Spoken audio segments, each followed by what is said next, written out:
money back. I don't want your penny. No. Thank you. Assalamu alaikum, everybody. Hello, good evening. Peace be upon you to everybody here joining us. It's a pleasure to be here in New Jersey. Just kidding. What's going on, y'all? Why are y'all so quiet? Is it finals week or something? Yeah. Oh, yeah. Y'all just waiting for food, right? That's the worst position a speaker can be in. It's in between an audience of hungry college students and students. I wouldn't say good evening, but for most of you, this is good afternoon, good morning almost, right? Depending on when you went to bed. But alhamdulillah. The good news is, well, the bad news is that I have to speak before the food. The good news is, I thought I smelled the samosa. No, you're afraid that you're lying. The good news is that, inshallah, the talk will be quick and light, inshallah, unlike your dinner. So, I really, the sister who did the introduction, Jazakallah khair, she mentioned about being put through difficulty. 10 days ago, I took my love for Derrick Rose, may Allah protect him and cure him. I took my love for Derrick Rose to a new level by tearing my ACL. But alhamdulillah, I'm still walking, which is actually phenomenal, alhamdulillah, mashallah. Please don't nose me. And then this morning I was on a flight, which was very early. My flight left at 6 a.m. from Knoxville, so I had to be up by like 4:50. And then I had to go to the airport. And it's Knoxville, it's a smaller airport. It's not in the middle of nowhere, it's nice. But I got from my car to the gate in like 8 minutes, that was nice. But then I got to DC, and true story, so I just landed in DC. I was supposed to get to New York by like 9:30 JFK. And I get to DC where I'm connecting, and I go to my gate, and there's like nobody there. And it's like that awkward ghost town feeling in the airport when it's really early, and nobody's there. You're just walking around, and you're like, the Dunkin' Donuts isn't even open yet. Like the lady's like, what are you doing here, right? So I go to the gate, and there's one of the employees at the gate, and I'm like, excuse me. She's like, yes. I'm like, are we supposed to be boarding? Because they're supposed to be boarding literally right the minute that I got there. She goes, no, the plane's not here. And I was just like, that seems like a problem. But when is it going to be here? She goes, we don't know. And I'm literally like, okay. And then at that moment, like the droves of people, like, FYs, and literally, they came behind me and they were all also like very upset. When's the plane to get here? So I had to sit in Dulles Airport for 4 hours this morning, waiting for a plane. And for those of you who know Dulles Airport, it's not quite Reagan or anything. It's not really that exciting. It's just a bunch of carpet. Kind of like a bus actually. But so I sat there for a while, and it was just difficulty upon difficulty. My leg was throbbing because my ACL's, at my surgery, so I'll have to schedule it next week. And I was just sitting there, and subhanAllah, I opened up my laptop, and there's free Wi-Fi. And that to me was just a moment where I just looked up to Allah and said, thank you so much. There's nothing worse than being stranded and having to pay $24 for a couple hours of Wi-Fi. And that truly to me was a great tafsir in the Ramadan of Yusra. That verily with every difficulty comes so far to be. So with that, I wanted to say that it's an honor being here. Sometimes speakers say that at the end of the talk, and it seems kind of interesting because it's like, well, thank you so much for talking, goodbye. But I want to say that in the beginning because it really means a lot that you would come and spend in the middle of finals week, nonetheless, some time just coming and joining with each other in fellowship, hanging out with one another. For those of you who came with the intention of eating, may Allah subhanahu wa ta'ala forgive you. No, I'm just kidding. May Allah subhanahu wa ta'ala reward you. But just to be able to spend time with one another is good. And actually, as a mental health student and as a counselor, it's great to take some study breaks in time. It's great not to bog yourself down by hitting the books too hard, right? So coming to things like this is very important, and it's an honor for me to be able to share some moments with you about the Prophet Muhammad sallallahu alaihi wasallam. Whether or not you are Muslim or not, whether or not you really identify with the Prophet sallallahu alaihi wasallam or not, there's a lot of lessons that we can take from his life. Whether or not you already are there, or you believe him to be a prophet, or whatever your personal value system is, there's always some good that we can take from every person, right? Well, most people, right? Don't certainly. But I had to do it. So there's a couple things I wanted to say. I don't have that much time. We do have a little bit of a Q&A, but there's a couple of thoughts I wanted to share. And that is that, did you change it from in the shade of the prophet to in the shadow of the prophet? No, that was a chapter. Okay, can I just... Is there a text button? What's going on? picture? Yeah.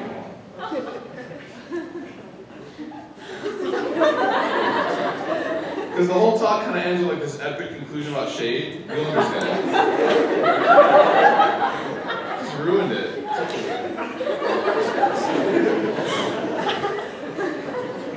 Alright. I'm giving a TED Talk tomorrow. I've been on PowerPoint literally for the last 12 hours of my life. In the shade of the prophet. Okay? Forget what you saw. It's in the shade. Okay?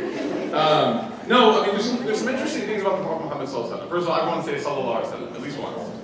Okay? Say it. Say it like you mean it. I've heard y'all call radio stations for like One Direction tickets with more enthusiasm than that. The brothers are like, no, not me. Yes, you as well. Zayn Malik, next first Monday. So, the Prophet Muhammad Sallallahu Alaihi Wasallam is a very interesting person. And the reason I say this is because you don't get to meet very many people, or get to come to know very many people, who have the uncanny ability to be able to tie in their personality and their experiences with a variety of people, a diverse portfolio of individuals. There are very few people in the world who can say that they can relate to so many different people, but if you look at the life of the Prophet Muhammad Sallallahu Alaihi Wasallam, you see that he was somebody his life was filled with so many experiences, and part of the wisdoms in that the scholars talk about is that no matter who you are, where you're from, what kind of situation you've been in, you can point to some instance or event in his life and say, I know what he was going through, right? And so, for example, the Prophet ﷺ was born he was born and his father had already passed away when he was born, right? And in the culture back then, according to the norms of the time, he was considered an orphan. And so if any of us were born as an orphan, which actually is a lot more common than you think, I have 2 or 3 students who are orphans in Knoxville, then they are able to relate to that. They are able to say that these feelings that I feel about not being able to connect with my parents in a way that maybe I see other kids doing is something that the Prophet ﷺ had with his father. The Prophet ﷺ's mother passed away when he was, how old? 6 years old, right? We should know this. We all know what kind of underwear Michael Jordan wears. Pain, very good. So, yes, still? I don't know. Contract over? I don't know. So we all know the intricate details of certain celebrities' lives, but if we don't know the certain details about the Prophet's life, what does that say about our knowledge of him and our relationship with him? So the Prophet's mother died when he was 6 years old. Interestingly enough, yesterday I was just talking to a young person, a young male from my community, a young man, whose mother passed away when he was 6. And so there is a sort of ability to connect with the Prophet ﷺ. The Prophet ﷺ had a variety of different experiences in life, and so we look to him for that. Now the problem is that sometimes we are raised in the Muslim ethos, in the Muslim atmosphere, with a lack of a relationship with the Prophet Muhammad, that we feel like he is almost like a demigod, and that we can't look at him and call him an older brother or a mentor. In fact, we almost feel like it's disrespectful to call the Prophet an older brother. But I doubt, from all the teachings that I've gone through with my teachers, that he would, besides being a prophet and the best of creation, that he would feel offended if anyone felt him that way. In fact, I think that was the goal that he had, was to come off as that he was somebody who was a mentor to people, someone that could guide people in a way that they felt comfortable. And you find later on in some stories that we're going to tell that he was very approachable, much like an older brother. But one of the things that's unique about the Prophet Muhammad Sallallahu Alaihi Wasallam, and this is something that connects us to him immediately, is what Allah Subhanahu wa Ta'ala tells us about him. Now, you know, there's a certain emotional effect that happens when somebody else has to tell you how much somebody cares about you, okay? So it's one thing when you have a friend who's like, yo, I really care about you, right? And if you're like a true bro, you're like, bro, not now, right? But, you know, it's nice to hear that, but it's a completely different experience when somebody else comes to you and says, you really don't know how much this person cares for you, right? You sort of feel just the overflow of empathy, and you're just like, wow, you're almost taken aback. Well, Allah Subhanahu wa Ta'ala takes the liberty in the Quran to tell us exactly how the Prophet Muhammad feels about us when he said, أعوذ بالله من الشيطان الرجيم لقد جاءكم رسول من أنفسكم عزيز عليه ما عنتم. He says that verily indeed, laqad means for sure, without a doubt, okay? So Allah Subhanahu wa Ta'ala says, لقد جاءكم, that verily there has come to you, to all of you, min anfusikum, from amongst yourselves. And this is very important, right? Because if we understand someone from being amongst us, then we can relate to them. I'm from Chicago, right? The best city in the United States of America. Right? The best big city in the United States of America. And we can't really talk about basketball right now. Well, neither of our teams can. Well, at least we made the playoffs. But when Carmelo comes to the Bulls, inshallah, then we can talk. But I'm from Chicago. Last week I was in Philadelphia. And it was a conference, and there were some speakers, and speakers from all over. Some speakers from Philly, some from Maryland, some from just all over, subhanAllah. Some from New Jersey, unfortunately. Some from Dallas. And there was one other speaker from Chicago, right? So I don't live in Chicago anymore, but I'm from Chi-Town, born and raised. And subhanAllah, when we connected the fact that we were from Chicago, what was our reaction? What do you think it was? We were like, oh snap, right? And everyone else was on the outside looking in, because no one else had that connection. So I saw Sheikh Ubaidullah, and I was like, he's like, man, where'd you grow up? I'm like, man, Chi-Town, born and raised. He's like, oh no, for real, dog? I'm like, for real. And he's like, man, I'm from Bronx. I was like, no way. He's like, hey man, I grew up with your sister. I'm like, oh my God. And we just like connected. And then we actually, and from that point, I didn't even realize this till now, everyone else was eating dinner, and we actually shared plates. Like, we were like, hey, you want to try some of this? He's like, no, try some of mine. And we didn't offer to anybody else. Right? So we were like really connecting, right? Once you share your food with somebody, that's real, that's life. Okay? So we had that connection. That's what min anfusikum means. Like, from amongst you. Now, maybe Allah subhanahu wa ta'ala is not talking about specifically, oh, he's from your city, so if you're not from Mecca, tough luck. No, he's saying from your people, from you. He has the same characteristics as you. He has the same sort of norms as you. He's the same makeup as you are. And so instantly in the ayah, right before Allah tells us anything else about the Prophet, he's saying what? Connect with him. Just like the way I connected with Sheikh Ubaidullah. Just like we shared food immediately, our comfort, our barriers just broke down immediately. We should feel no barriers between us and the Prophet. And that's one of the purposes that Allah subhanahu wa ta'ala mentions that first. So he says, min anfusikum azizun alayhi ma anittum. That it is extremely difficult for him, and bothersome to him, to see what you are going through. It weighs on him the difficulty that you experience. Right? Remember what I said earlier? It's such a different experience when somebody says, you don't know how much this person cares about you. Right? And again, in Sunday schools and Saturday schools and Islamic schools, we're not really taught the Prophet ﷺ from this lens. We're taught about him as a person who was like an amazing leader, an amazing general, an amazing statesman, an amazing person. But we're not really taught about him as like an older brother, mentor figure for us, right? And so Allah subhanahu wa ta'ala says, "Azizun alayhi ma anittum, harisun alaykum bil mu'minina ra'ufur rahim." That he is, and again, it reiterates this fact that he's so concerned about what is going on with the believers, right? And his mercy is just unlimited, sort of bridled, right? And so from the get-go, Allah subhanahu wa ta'ala is telling us about who this person is and how much he cares about us. And that is one of the best feelings that someone can have for the state of their mental health, is to hear how much somebody cares about them. And so let's use this as a muse. Let's use this as a starting point for this discussion tonight about how the Prophet ﷺ felt about us. Now, the Quraysh, who were the Quraysh? Who can tell me who the Quraysh were? Sounds like a cool indie rock band name. Quraysh.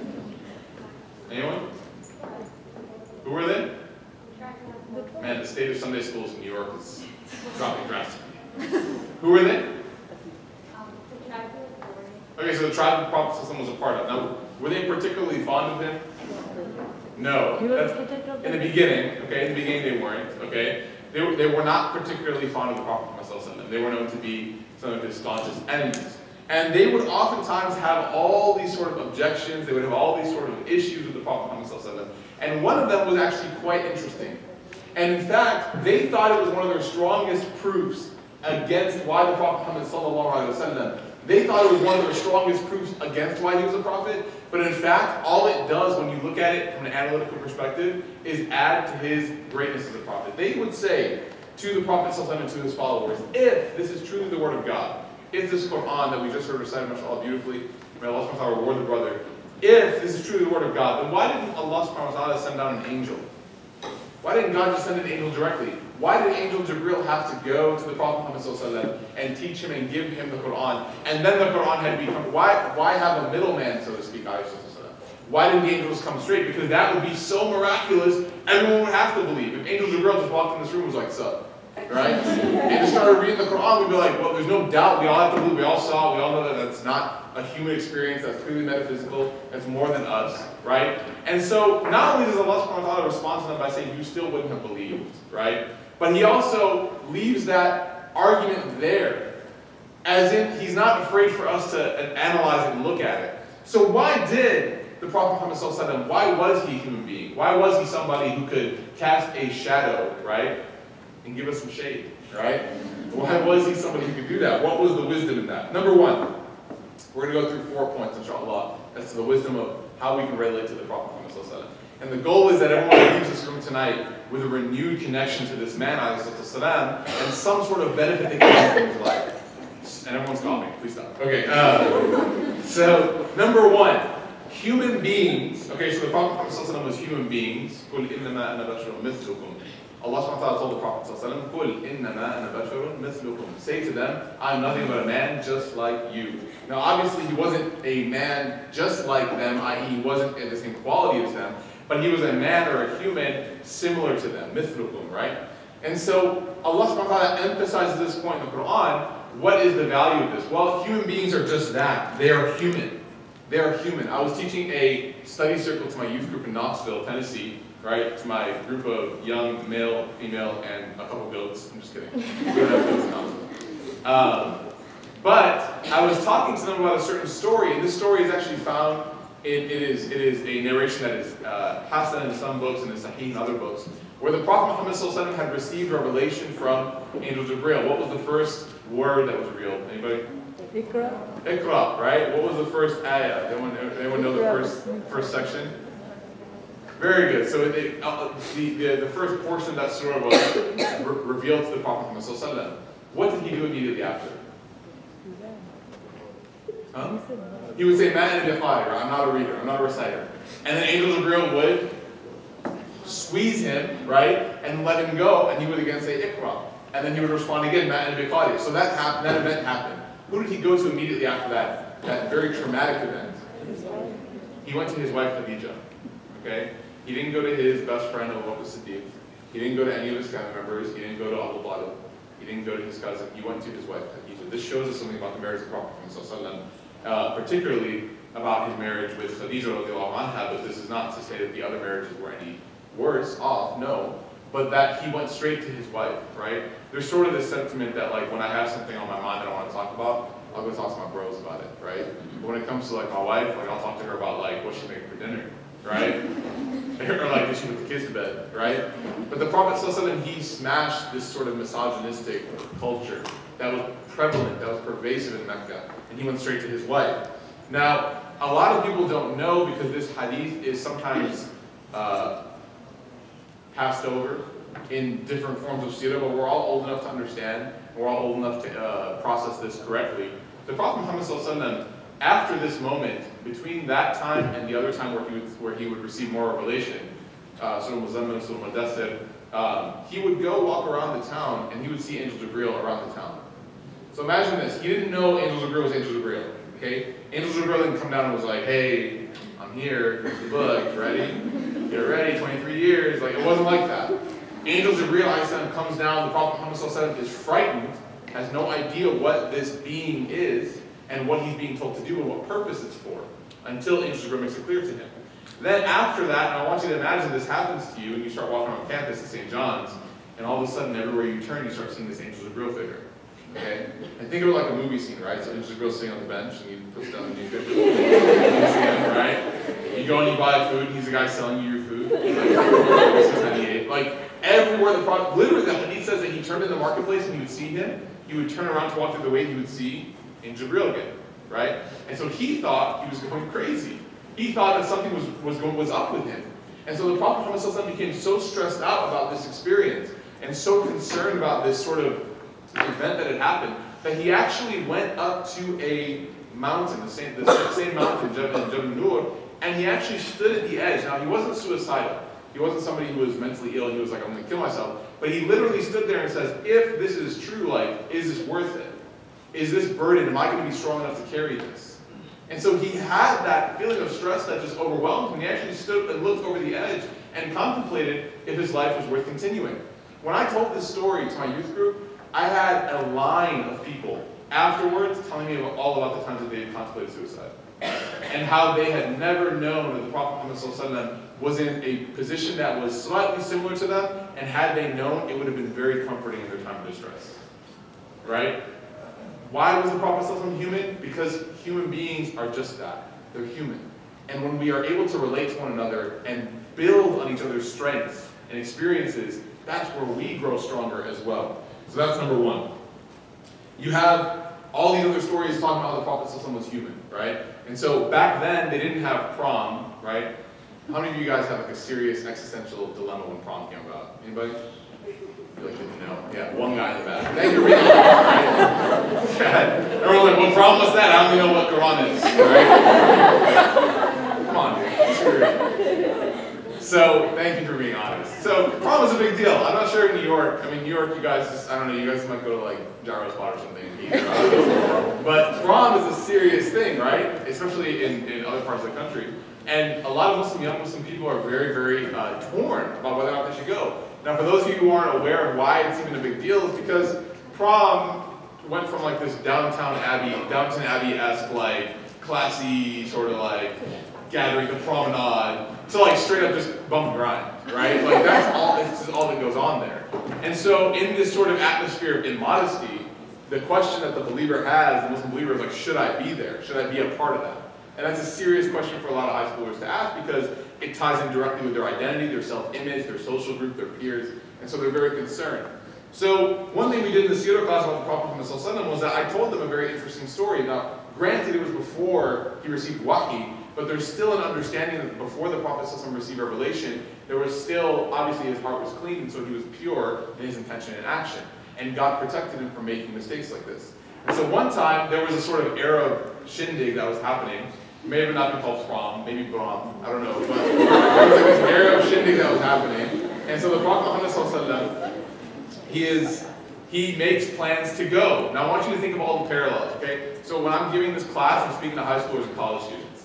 So I start making parallels, and some kids start laughing so hard because I nail exactly what they did to go to prom. So I'm like, okay, so the Prophet Muhammad, his occupation was, what was his job, his part-time job? He was a shepherd, very good. So a lot of kids in my youth group had part-time jobs. So I'm like, look, he worked just like you did. Like, Allah SWT didn't just send him a stipend every week, like, here's a bag full of gold. And he's like, what? Right? He would work for it, number one. So, and I told the young person, you work for your money too, right? He said, yeah. Then I said, okay. So then he finds out that he has to work the night that prom is. Oh no, right? So what does he do? What does a person do when they find out they have to work on the night of something they want to go to? What do? You trade shifts. Very good. I love it. So the Prophet says, he goes and finds another shepherd. He's like, yo, can you watch my sheep on Friday night? I'll watch yours Saturday morning, right? Literally, he's trading. He asks someone else to take care of his flock, okay? Then he gets all ready, okay? And I told the young people, I said, look, this is what you do. And he gets all ready and he hands off his sheep. I said, that's exactly what you do when you get a tuxedo on. Your mom's like, where are you in, Breda? And you're like, the library. We're having a formal study session tonight. It's up in the morning, right? And I have to wear a bow tie, I wasn't letting me in. So the Prophet was taking steps to make it to this event. And I said to all the high schoolers and people in the world, I was like, you do too, right? Now what ends up happening? Well, he makes his way down, and he's narrating the hadith. This is after he received wahi. He's making his way down to the Brahm, and he sees and he starts hearing like the music, and there's people in there, and there's all kinds of lewdness going on. And he says that I felt my eyelids become very heavy. Meaning what? He's starting to get a little bit tired.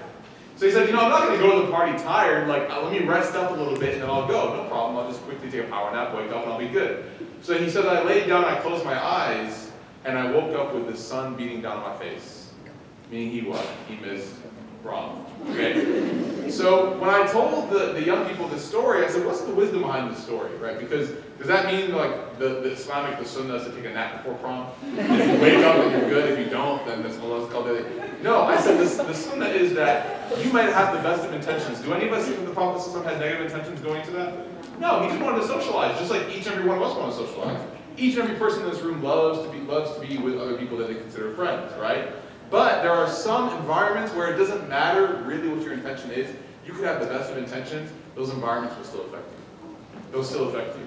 Human beings are nothing but products of their environments, nature and nurture, right? And so there's a sort of present theme in Islam that what you become a person who is the people that you are around.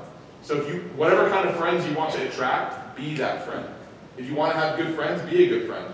If you don't really care what kind of friends you have, then maybe you don't have to worry about what kind of friend you are, right? And so we learned this. Now when we were able to tell the story, the kids were so able to connect. Why? Because of his humanity, the human element. You also have the story of how he got married, right? How many of us, our parents, ever talked to us about love? Okay, let's triage this a little bit, okay? How many of our parents talked to us about what gender we were? Anybody? Okay, girls, yes? Okay. The guys are like, I still don't know, actually. That's why parents make me take anatomy 4 times, like I don't know. Okay, so what gender? Like your parents are like, okay, these are the parts that you have, and this is what makes, okay? Some parents don't do that still, apparently, okay? How many of your parents talk to you about the other gender? Anybody? The same guy I promised back. So, how many of your parents talk to you guys about sex? Yeah, buddy. I do it, right? No, and I appreciate that, dude. I appreciate that because, listen, young people are going to learn all about sex. Okay, they're going to learn all about it. It just matters where they're going to learn about it from. It's not a question of if, it's a question of where and when. And so, why not teach it to them in an environment that is healthy, that is supportive, and that is open so they can ask questions instead of having to Google the answers, right? That's probably not a good idea. So, the Prophet Muhammad, he and his first wife Khadija, our mother Khadija, they had a very interesting proposal stage, right? And a lot of young people, have any of your parents talked to you about like having crushes? Any of you crushes on boys? No? Some of you are saying no, some are saying yes. Some of you are like, what is a boy? Anyone crushes on girls? Anybody? Your parents? The same, okay. I'm getting a very elaborate painting of your high school years. So you have like parents who would talk to their kids about crushes, and I've heard parents say this. I've heard parents say this phrase that love is haram. Anyone heard this before? Wow. Yeah, you heard it? Be honest, girl. Don't be afraid. Yeah, I've heard parents say this. No, love is haram. Right? There was also this one sheikh that I know who I really respect, and I think it was a lost in translation moment where he was talking to a group of young men about how he really wanted to tell his wife how much he loved her, and so he made like a nice basket of like snacks and like drinks, and he was like, let's go on a hike. So they went on this hike, okay? And keep in mind, this guy's like straight from Bangladesh, okay? My wife's from Bangladesh too, okay? So I can like, I'm going to talk about you, like okay? So I have to be careful to say it to the guy's side. Alright? So this guy's like straight from Bangladesh, and I think his wife is actually a Caucasian convert. So amazing like ability to communicate. Probably a lot of funny lost in translation moments, and this is one of them. So he goes up the mountain, and they start like snacking on the goodies and the drinks and the snacks that they made, like sandwiches and whatnot. And then he's like, wife, I want the W. She's like, what? And I got it down, right? Yeah. And the W, they put an O before it. Yeah. Because they speak a lot of Bangla around me, and I'm like, I'm just gonna back away slowly. And he goes, there's a lot of talk about, he said, there's a lot of talk about spouses being friends. He goes, but you are not my friend. You are my wife. And that's it. Like those of you who are still waiting for something romantic, that was it. That's the end of that story. You are not my friend, you are my wife. Write that down, use it, and let me know how it goes. Okay. So we do have sometimes like a distorted idea of what love is, and courtship, and romance, and sex, and the Muslim community. That's fine. We're growing, right? We're growing. It's a growing pain that we're getting through. And you start to see more and more discussion now into that healthy discussion, appropriate, modest discussion. But the Prophet Muhammad, many people don't understand that when he got married to his first wife Khadija, it wasn't like he walked into a room and was like, no. The Prophet used to work for Khadija, right? And this is where it becomes interesting. I just did a talk at a local private school, and the question I got in every single class that I lectured on Islam for like 4 or 5 classes was, not even did you get an arranged marriage, but what is an arranged marriage like? As if I know, right? And I'm not dogging anyone who did, because sometimes they work. Like for a lot of people, they work. But to assume that is like the default standard in Islam, that we get arranged marriages, that's just how it is a really, really interesting misnomer. And so if we look back at the authentic sources, we find that the Prophet ﷺ used to work for his wife. Now, what did she find attractive about him? Well, he was a very kind man. He treated people well. He was a sadiq al-amin. He was truthful. He was trustworthy. And so she found all these amazing characteristics. And of course, when you work with someone, you get to interact with them on a basis that is healthy, that is professional, and you might get to glean some characteristics of their personality. And so she noticed this, and she sent her associate Maysara, and she said, can you go tell him that I'm interested and see if he'd be interested in marrying me? You guys remember in class when you get those notes, do you like me, circle yes, no? I used to get a lot of those. Why are you laughing? Yeah, get over myself. I'm just kidding, I didn't get a lot. Feel bad. Just kidding. So, this is literally what she's doing. She's sending somebody to tell him, do you like me? Yes, no. I like you. Do you like me? Circle one, yes, no. So Maysara goes to the Prophet Muhammad ﷺ and she says, listen, what do you think about Khadija? And the Prophet's like, she's a great boss. And Maysara's like, no, what do you think about like Khadija like in that way? And he's like, no. And she's like, yes. And he's like, no. And he could not believe it. He was like, no. He actually, the hadith says, he said, there's no way that she would want me. Right? He was so humble, like adding on to this resume of amazingness. He just goes, there's no way she would want me. Right? Like, why would someone of hers, because she was noble in her family, she was someone who had a lot of money, a lot of wealth. She was somebody who was very beautiful. She was somebody who was looked at by society as like the perfect girl, the perfect woman. And so he says, why would she want someone like me? Maysara was like, trust me, she is interested in you. And so this, what does that do now? That story alone, what does that do to this shade of the Prophet ﷺ that we're talking about? See, because for some people the shade is very narrow. For some people the shade is not vast enough for us to sort of sit in. But when we hear this story, then young people are like, wait, so it's okay to have crushes on people? And we say, yeah. And we say, that's just part of the human experience. The response, or the okay or not okay, is how we react to those crushes, right? What we do, if it's a healthy reaction or not. And subhanAllah, you'll find some of the most amazing and beautiful poetry. Ali radiallahu anh, he stood at the grave of his wife Fatima when she passed away, radiallahu anha, and he said an amazing couplet. He said to her, and this is the translation, he said, he basically called himself like crazy, but he said like, what a crazy person am I that I'm standing at the grave of my beloved and I'm offering her salams and she's not responding to me. That's from our books of history. But our tradition doesn't allow for people to think like that sometimes, not on its own, but how it's being interpreted, right? And so the shade of the Prophet ﷺ in this regard is very vast. And his human experience, his human element is very important. How many of you, after hearing those 2 or 3 stories, automatically feel closer to him? Anybody? Feel closer to the Prophet ﷺ? Knowing that, yeah, he had some tough times, yeah, he got married in a way that was kind of cool and romantic, and yeah, he encouraged it, right? So let's continue.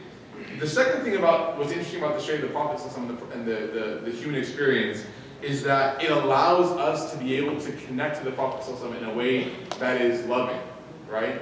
Now, if I ask you the question in Sunday school, do they teach you that you should love the Prophet ﷺ? Yes? Okay, so if I ask you the question, do y'all love the Prophet ﷺ, what would be your answer? Yeah, people say yes, right? So if people were like, went to Muslim, grew up Muslim, or converted to Islam or whatever, and they got Islamic education at some point, they know that part of this religion is to love the Prophet ﷺ. But what's interesting is that this love, it has a couple proofs, okay? There's a couple, necessary proofs to this love. If I say I love someone, but I don't ever do anything that shows that love, do I really love them, right? Everything has proof in life. When you're hungry, what's the proof of that? Your stomach hurts, okay? Do you guys ever get those stomach noises? Yes. Where it feels like your stomach is eating itself? Anybody? A little bit graphic, I know, but just stay with me, okay? When you're tired, what's the proof of being tired?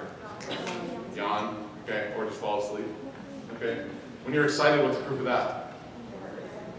What? Heart races, smile, hands get a little bit sweaty. Come on, let's be honest. All right, hands a little bit sweaty. Okay? So everything has a proof. What's the proof of love? Huh? Heart races, okay. We're going back to excitement. Okay. And hungry for some people. All right? A proof of love attention that love, it involves two main proofs. Number one is imitation. Okay? When you love something or someone, you imitate that thing. You know, I grew up in Chicago in the 90s. I was born in '88. And I was just at that age where I was cognitively able to enjoy the Jordan years. Yeah, Allah, mashallah. May Allah protect the years, not Jordan. I'm really not a huge fan of him as a person. But those years were some of the best years of Chicago sports ever, right? And there were a couple of things that Jordan did that were iconic, that kids all over the city, I mean the country really, were trying to copy, okay? Anyone wearing any Jordan gear right now? You are? Where is it? On your shoes? Okay, what's the logo? What's the Jordan logo? What? What's the Jordan logo? What's the logo on your shoes? He's dunking. Okay, well he's not quite there yet, but he's got his legs spread and he's doing this. Okay? That was an iconic Jordan move, right? The legs spread and you pull the ball like that. So iconic. That symbol became such a symbol of Jordan that now on his multi-million-dollar whatever industry and company of clothing and textiles and whatever, that is his logo. When you see that, you know that it's a Jordan brand thing, or that someone got it from Pakistan because it's backwards. Okay? So, like the ball's connected to his foot. It's like Jordan's son, right? So that has become now, what happened now when Jordan did that, okay, multiple times in games and the dunk contests and whatnot, you had little kids who couldn't even jump over a piece of paper, right, flat piece of paper, doing that. They would just be walking around the house like this, right? Because their love for Michael Jordan was so strong that they wanted to imitate him. Another thing that Jordan did was what? What was the other thing he did? The push-off. Thank you. Bitter? Bitter? Anybody? What was the other thing he did? A little tongue? He did that when he was about to cross over somebody, he'd let the tongue kind of hang out a little bit. I don't know why. There's a lot of rumors that he grew up in a very hot climate, so when he was playing basketball outside for days on end in the summer, his tongue would just kind of droop out. I don't know. But you'd have kids walking around with just like puddles of drool surrounding them because they would just walk around the house just like, right? Why? Because they love Michael Jordan. There was even a song, I want to be like Mike, a very famous song. He's playing on the radio, I want to be like Mike. What is more of a proof of love than a song, I want to be like Mike? Literally the lyrics are, I want to be like Mike. Like Mike, I want to be like Mike. Genius. Like that dude's writing it down, he's like, I got it. I want to be like Mike, X3, want to be X3, like Mike. Taking me to the bank, right? That's love. Now, the question we have to ask ourselves is, this person who is identifying with us now, the height of the human experience, the Prophet Muhammad, do we have love for him? Don't say yes. Instead, ask yourself, how do I try to imitate him? Because true love is not a yes or no answer. The question, do you truly love somebody, is not yes or no. It is a resume, it's a portfolio, right? It's going to let you know what have you done to show yourself that you truly appreciate and love that person. The second kind of love, or the second kind of proof for love, is sacrifice, okay? Is absolute sacrifice. And you see this a lot. You see this in all kinds of relationships. How many of you, any mothers in the room tonight? Any mothers? Okay. Did you say that, do you love your children? Okay. Did you say that you would sacrifice a lot for them? Yeah, I mean, definitely. And one of the wisdoms in getting older, I think, for younger people, because I deal with 13-year-olds and I deal with 23-year-olds and I deal with 33-year-olds, is that as people get older, they begin to really realize how much their parents sacrificed for them. And it's something that, like, you want to make sure that when you're young, the only rule you should follow is just shut up. Don't say anything that you're going to regret later on, because when you turn 23, you're going to be like, oh my gosh. Right? I had kids who were, when they were 13, they used to speak so poorly of their parents. Then when they went to college, and they filled out FAFSA, and they saw what their parents were making, and they felt so upset at themselves for ever yelling at their parents for not buying them the latest game system or a new pair of shoes every 6 months, because they saw what their parents' annual income was. And their parents did such a good job of trying to hide that from their experience. So they would always try to get them new clothes on Eid, even though they couldn't afford it. They would always try to make sure that they had a little bit of cash for the weekends to go to the movies with their friends.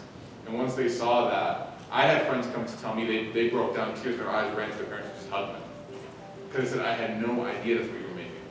And I used to treat, like, when I moved out of my apartment, dude, my mom and I, okay, I'm half Egyptian. Anyone here half Egyptian? Anyone here Egyptian at all? Half Egyptian is so specific. I'm like, anyone here half Egyptian? Okay, so you're Egyptian, half Egyptian, okay. Like, Egyptian mom? Yeah, Egyptian mom? You're full Egyptian. You full Egyptian? Half. Mom or dad?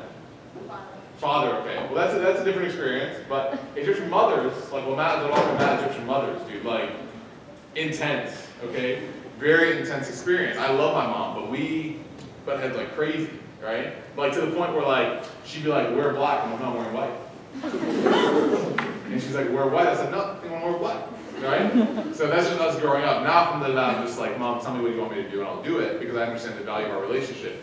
But you know how moms are, man. Sometimes you leave the house, it's a little bit cold. A day like today, they'll tell you to what? Get a jacket on. This is such a funny story. Like, get a jacket on. And you're like, I'm not cold. Because when you're young, your body for some reason doesn't have nerves. And so, like, you go, I remember playing football when it was 20 degrees outside and being like, it's so hot, right? And now it's like 64 and I'm like, a little bit chilly, right? Like, I got a little bit cold. My mom used to say, get a jacket on. And I'd be like, what would we say back? I'm fine. No, don't worry about it, I'm fine. And then your mom would be like, no. My mom used to pull this epic line. She used to say, what are people going to think about your mother? And I used to be like, how selfish is that? You're going to make me wear a jacket because you're concerned that people are going to think poorly of you? And subhanAllah, now I'm 26 years old, I work with all the youth. When it's cold and they're not wearing a jacket, I'm like, what was their mother thinking? I was like, the house not wearing a jacket. Right? It's true, they know everything. Moms are just so on point.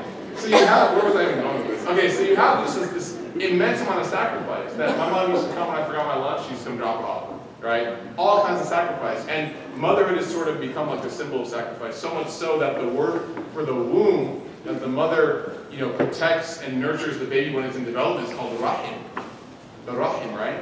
And what does that share the same root word with? Rahma, which in Arabic means what? Mercy. Why are they connected? See, the Arabs are very interesting in their language development. Why are they connected? Why is Rahman connected to Rahim? Because there is no person that's more merciful, no relationship that's more merciful, more symbolic of mercy than a relationship of a mother to its child. Right? So that's sacrifice. And then we ask ourselves, do we love the Prophet Muhammad? Now the answer again is not yes or no. It's I imitate him, I love him, and the proof is that I imitate him, and I sacrifice for what he taught me. So we're watching the game, playoff game. Anyone still, like, anyone a fan of the Nets? Or is that just seen as like, okay, all right, cool. Prom, sex ed, Nets. I like it. So Nets aren't like accepted as a New York team? No? Still not yet? Still working on it? They're trying, man. They're trying. Jay-Z's like part owner or something like that. Some guy in Russia, like Gorbachev or something, he owned the other half of it.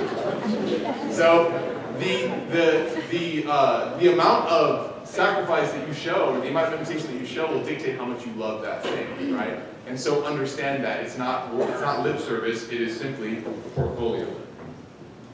The next point, the third point, we're almost finished, inshallah. This is interesting. Okay, so this is again talking about the shade of the Prophet. The sunnah, which to define that for those of us who don't know what that means, the sunnah is the lifestyle of the Prophet. The sort of guidelines and advices that he gave to us. And the sunnah, this is a point, I want everyone to mentally note this, okay? Because I'll be dealing with young people and sometimes they just don't get it. The sunnah is always relevant to all times and all places. Always relevant, okay?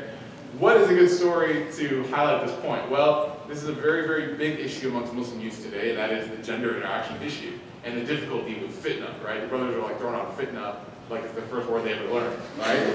Come on, we're like, fitna, right? Like, so they're throwing out fitna, and someone bunch of mad fitna on campus talk. Fitna. Like, she has a name, dude. Like, her name is Sumaya. So call her fitna, right? So we're talking to some of the brothers, and I'm trying to tell them, well, you know, like, maybe you should look into, like, you know, getting engaged, getting married, inshallah, like, see what you can do if the tribulation and the trial is so difficult on you. And they're like, man, I can't do it. I gotta finish school. My parents are like this. You gotta be 28, have 3 houses, have 3 cars, have 3 cats for some reason. I'll be a doctor. There's all kinds of like, I'm like, okay, like I can talk to your parents, but until you can pull it off, then the Prophet system advises to what? Fast, right? Fast, because fasting is a means to sort of discipline the lower self and sort of keep the desires in check, okay? And what's the response I get when I tell a young male from America or England to fast when he feels tempted? What's the response I get? I'm hungry. I'm hungry? I'm hungry. Okay, that was good. No, I don't get that, but that's really good. And I'm really impressed with them both at all. I don't even know who it is. I don't want to know. I just need to experience that. The response, anyone? Does he say you don't need to fast? I can So there's that, which is just a lie, okay? Then what else? There's one that's very common. It's, man, the Prophet said that 1,400 years ago in Arabia, man, all these women were niqabbed up and like walking around all like modest with like shut up. Like, they're like, I'm in America right now. And I was like, okay, that's interesting. Show me where the hadith says in Sahih Bukhari there's an asterisk and it says except for if you're in America, right? Fasting does not work for you. And the point I'm trying to make is that the lifestyle of the Prophet ﷺ is never ever irrelevant. It's classic. It always works, right? It's traditional, but it always works. And the thing that I wanted to kind of promote was this sort of idea of getting over yourself. One of my friends, Abdelrahman, Long Island native, he has this great line, get over yourself. I think a lot of people feel like, man, the sunnah is not relevant to me, the Prophet's acts and traditions are not relevant to me, they won't work for me. But the interesting thing is when I ask people if they've tried it, they're like, no. Right? They just kind of assume that it'll never work for them. So what I tell them is hashtag get over yourself. Okay? And just try it out and see if it works. And if you have this understanding of the sunnah that it's always relevant and it works, then I promise you you'll see some benefit in your life from it. I promise you that you will. And this is one of the benefits of the Prophet ﷺ and one of the shades that he provided to us. Now the fourth point from this talk that I wanted to make is this. One thing that the Prophet ﷺ teaches us is that in order for someone to grow stronger, they first have to acknowledge their weaknesses. That a person can never ever grow in strength if they don't know what areas they are deficient in and what they lack in. And you find this time and time again with how he responded to certain members of the community who would come to him. There's a famous story of a young person who came to the Prophet ﷺ, and very point blank, he came up to the Prophet and said, Ya Rasulallah, can I get a fatwa to have sex with this girl? And he was in front of all the companions, and the companions were like, what kind of person walks into a room and is like, hey, can I get a fatwa? Right? Like, who does that? Who does that? They were so embarrassed on behalf of this young man. Now the Prophet Muhammad ﷺ was extremely modest, extremely honorable, extremely noble, and he could have responded like, no, you're a pervert, go away, right? But again, he understood that this person was coming to the Prophet ﷺ, this approachable Prophet ﷺ, with an admitting of a weakness, because he didn't just go and commit zina. Think about this for a second. He didn't just go and do what he wanted. He came to the Prophet ﷺ and said, I have a weakness, and I want you to give me a religious edict to allow me to indulge in this weakness, okay? So the Prophet ﷺ, he appreciated that. He appreciated that the person was out of their denial phase and they were actually admitting, I have this issue. So the Prophet ﷺ said, let me ask you a question. He said, do you have any relatives in your family, whether they're immediate or they're extended, who are females, who are women that you respect, honor, love, cherish? And he said, yes, of course I do. Who doesn't? My mother, sister, etc. And he said, how would you feel then if a young man came to me and asked me for permission to do what you're asking for with one of the women in your family? And he said, I'd be furious, right? I'd be so furious. That's my sister, that's my mother, that's my, etc., XYZ. So the Prophet said, why don't you think for a moment then and imagine how someone would feel, a guy or one of the family members of this girl would feel if they knew that you were asking for this. The companion who came to the Prophet and asked for that sort of permission, he narrated in the hadith that when I was going towards the Prophet, asking him for that, he said there was nothing in my heart more beloved to me than sex and fornication. He said when I was leaving that gathering, there was nothing more hated to me than unlawful sex and fornication. That experience where the Prophet ﷺ transformed that person's weakness into a strength. And so when we look at the shade of the Prophet Muhammad ﷺ, when we're trying to benefit from the shade of the Prophet Muhammad ﷺ, we have to come to it with an open mind. A person who tries to come and try to get fixed and they say, I have nothing wrong with myself, will never benefit in any sort of way. So we have to do a self-inventory. And this is part of being a mindful person. This is part of mental health. Ask yourself, when you're in this room tonight, before you leave, ask yourself, what are 1, 2, or 3 things that I can improve on in my life? One person's like, I only got 1, right? No, right? We've all got plenty, but let's keep it short so that we can make it effective. What are 1, 2, or 3 things that we can improve on in our lives? What are 1, 2, or 3 things that we can benefit from being in the shade of the Prophet Muhammad? The reason why I love the talk, or the title, In the Shade of the Prophet, much more than In the Shadow of the Prophet, which is so much why I changed it. You guys should fire your graphic designer, by the way. Don't tell them that I did that. Okay, so, it's because the shade has amazing qualities. Okay, and this is the conclusion of my talk for tonight. Shade has amazing qualities. What are some of the qualities of shade? When do we seek shade? Huh? On a hot day. Does it get hot in New York in the summer? Very hot, right? And shade becomes like a really high commodity. Like shade, everyone's seeking out shade. And so shade is sought out when the environment is tough to deal with. And so this is a beautiful metaphor of the sunnah of the Prophet Muhammad ﷺ, is that when the environment figures to be tough for someone to deal with, they should run into the shade. And the shade for humanity is to follow the best examples, the example of the Prophet Muhammad ﷺ. What else is in the shade? What else is a requirement to be in the shade? That was good, I liked it. I heard what you said, I just want to say it louder. Getting up! Like, you can't just be like, man, that shade looks real nice right now. You're like, I wonder if Darth Vader shade. You can't just do that. You have to get up and go to the shade, right? And that ties in directly to my next point, which is proximity. How can somebody be far away from the tree and expect to benefit from the shade? There's no way. And so if we want to benefit from this shade that's going to cool us from the temptations and the trials and the difficulties of our environment, of our lives, then we have to have proximity to the Prophet Muhammad ﷺ. Without proximity, we'll be too far away from benefiting in the shade. And once you're in the shade, what will you expect to find dropping at your feet into your hands from the tree?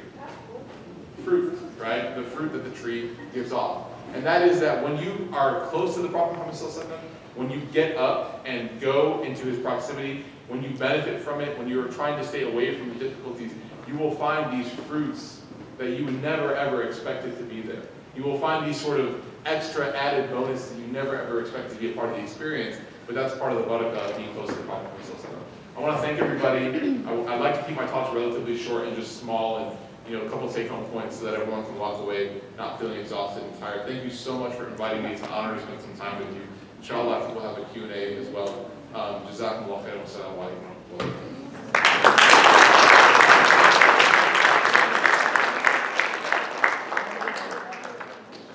Let's start with a juicy one, yes?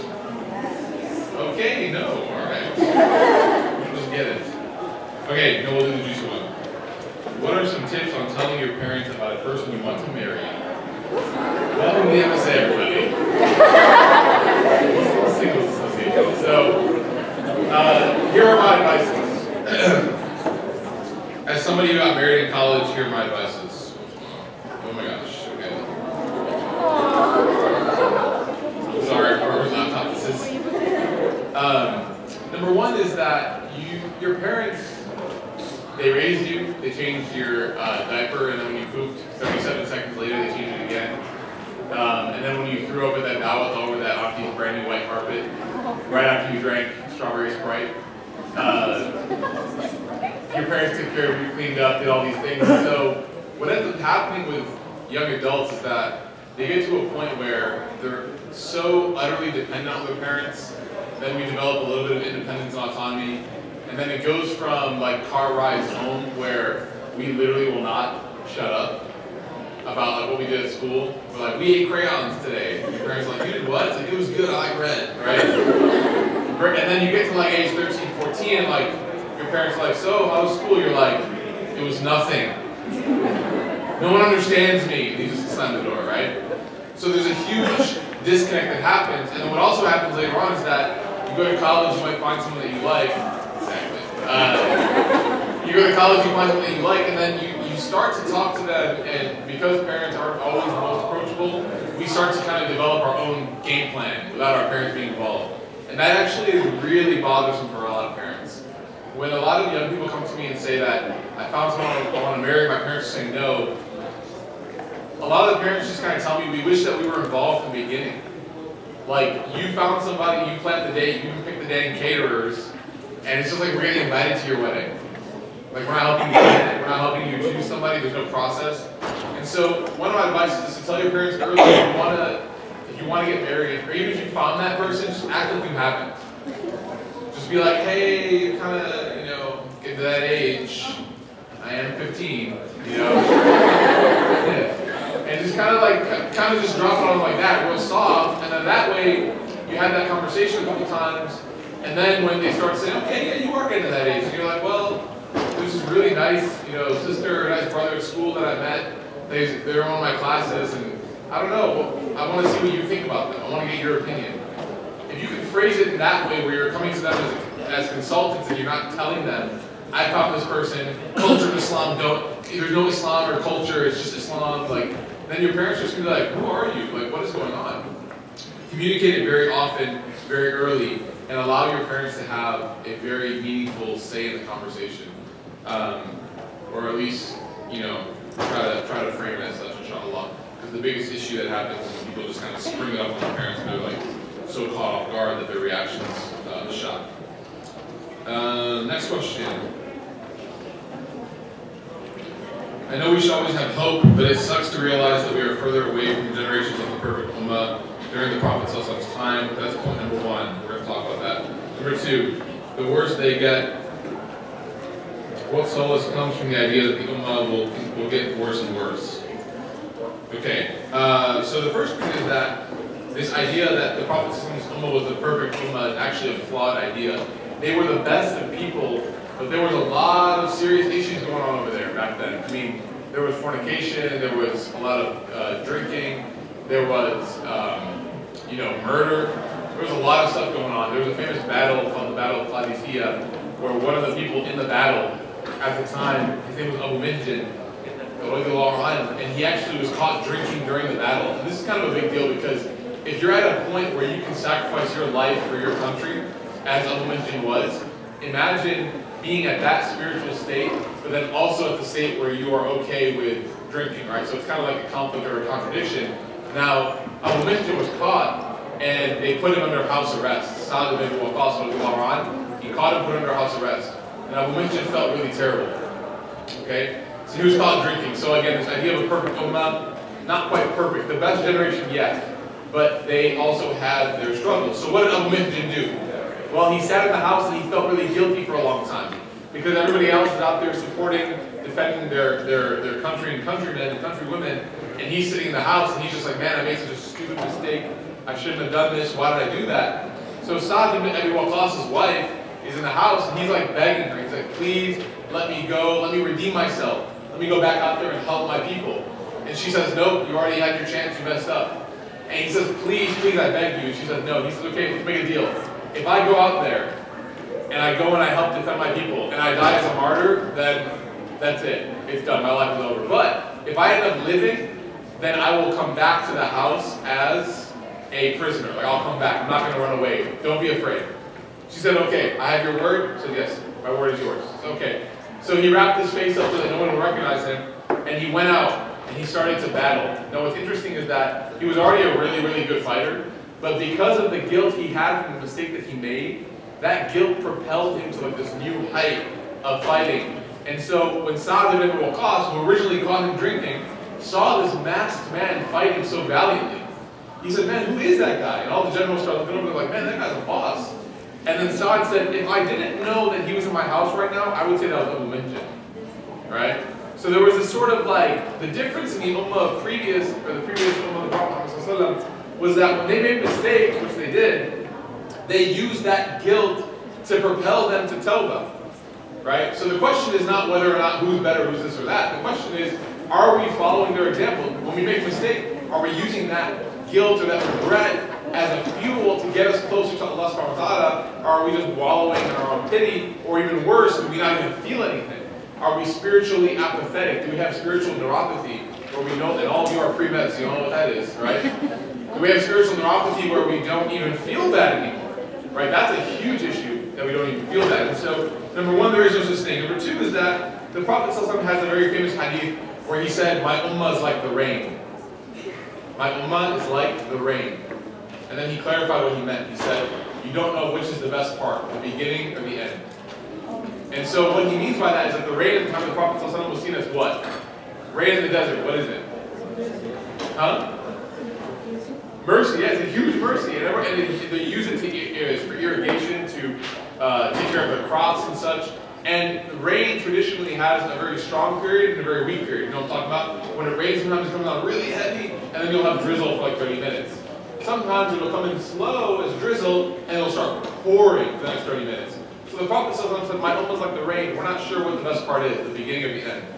And there's also many narrations where he's talking about my brothers, my sisters, people who are coming after me, who have never seen me, but will believe in me, follow me as if they have seen me. And he talks about how much he misses us in the future tense. And so don't ever get down on yourself for being part of this ummah that is not perfect, that is so flawed. Because the Prophet talked about how our struggles and our weaknesses actually become our strengths once we realize them.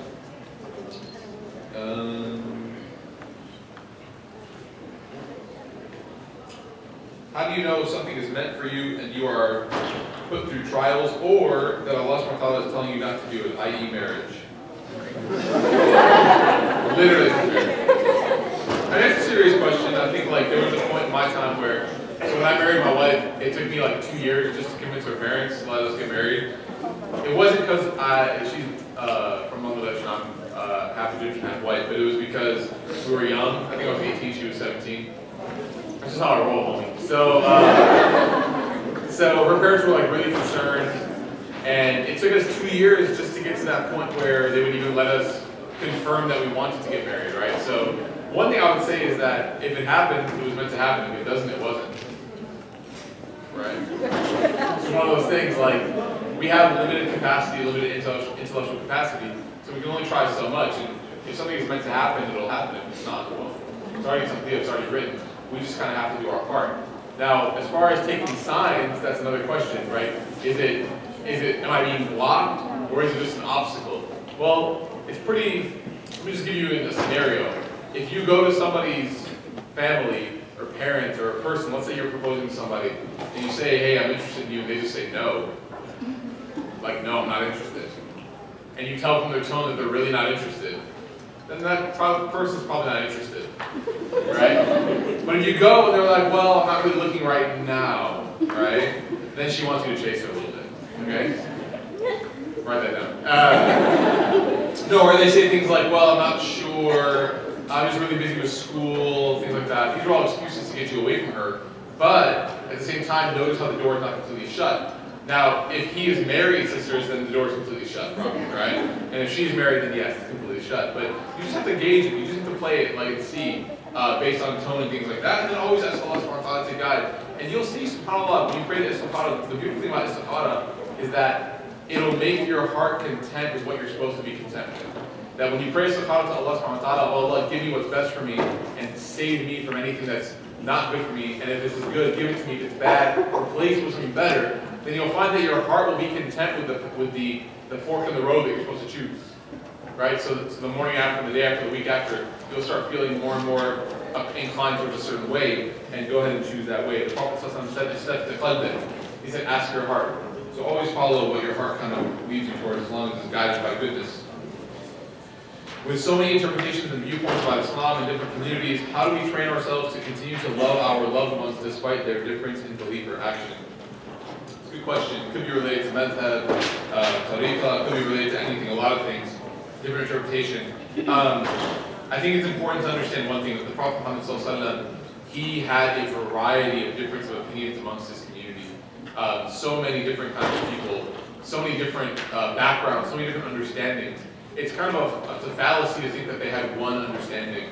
You know, if any of you have taken Sheikh Abdul Nasr's class, Meaningful Prayer, you'll know that there were 6 different tashahuds at the time of the Prophet ﷺ while he was alive, right? 6 at least. And so understand that the Prophet was alive and there were 6 different ways of ending the prayer.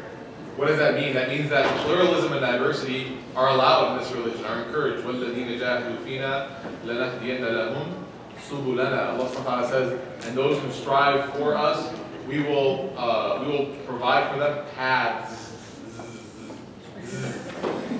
S, okay? Not one path. Not sabirina, subulana. Meaning what? That everyone has a different path to Allah subhanahu wa ta'ala. As long as that path is headed toward La ilaha illallah Muhammadur Rasulullah, and is amongst the ijma', like what the scholars agree on the consensus, then you're good. Right? The direction has to be one direction. But the paths can be parallel, they can be congruent, they can be side by side. Okay? And also humanize people. It's very easy to hate people when you don't know anything about them. But the minute you humanize them, it becomes very difficult to hate them. And so, to be like, oh, that Salafi brother, or that Tablighi brother, or that liberal, that progressive. But if you know their name, you know that they have 2 brothers and 2 sisters, and you know that they work at Walgreens on weekends, it's very difficult to hate somebody when you humanize them. So get to know each other, all right? Get to know one another.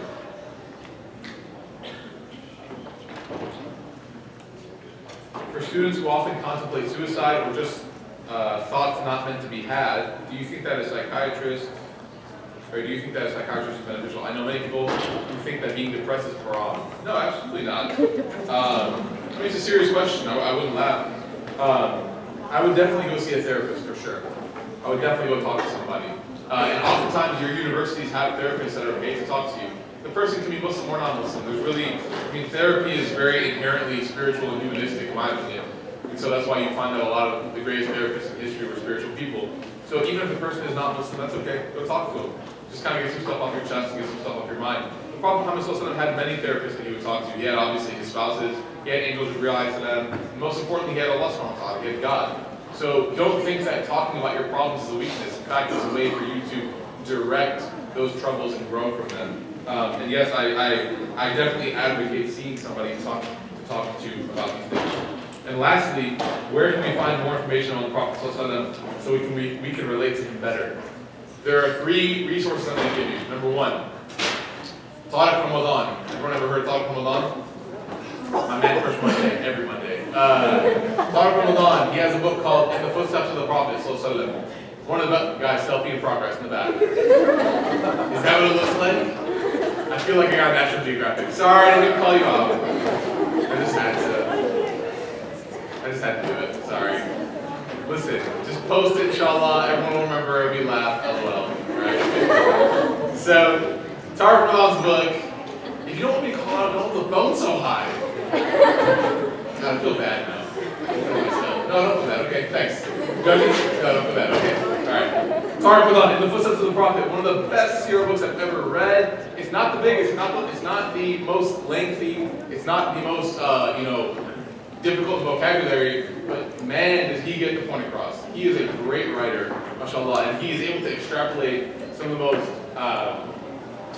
heart-softening points from all these stories. It's not as detailed as other resources, but it's a great, great primer and start. And if you have anybody who is not Muslim or is curious about Islam, and they want to learn about the Prophet Muhammad, I highly recommend that one because it's just written so well. The second is Sheikh Abdul Nasser James, my teacher. He has a seerah podcast. For those of you who like to listen to stuff on commutes or drives or trains, and you like to just kind of like put it in your ears and listen to it, Sheikh Abdul Nasser's podcast is great. It's very thorough, but for those of you who know Sheikh Abdul Nasser, you know that his storytelling ability is really good. And so even though it's detailed, it's very easy to listen to, which is a rare combination to have. And the last one is Muhammad, Man and Prophet by Abdul Salahi. That's a big book. That's like an encyclopedia. But it's written in a very narrative format. So instead of being like, date, event, like some other seerah books, it talks to you in the narrative format. So it's kind of like this really beautiful flow of the story of the Prophet Muhammad. Those are the 3 that I can say. And big dua to Allah subhanahu wa ta'ala. Pray to Allah that Allah subhanahu wa ta'ala grants you love of the Prophet Muhammad and love of that which he loves. Speaking of love, I love you all so much for inviting me here. Jazakumullah khairan, everybody. I have to head out, so if I dip and you're like, wait, I want to take a selfie. Not making fun of you, there was a brother who came and did it, okay? And as he walked away, mashallah, he fist bumped. So if I have to run before we take selfies and all that, then please forgive me, but I'm giving, like I said, I'm going to Maryland right now to go give a talk tomorrow. So I gotta dip because I gotta wake up early and rehearse, whatever that means.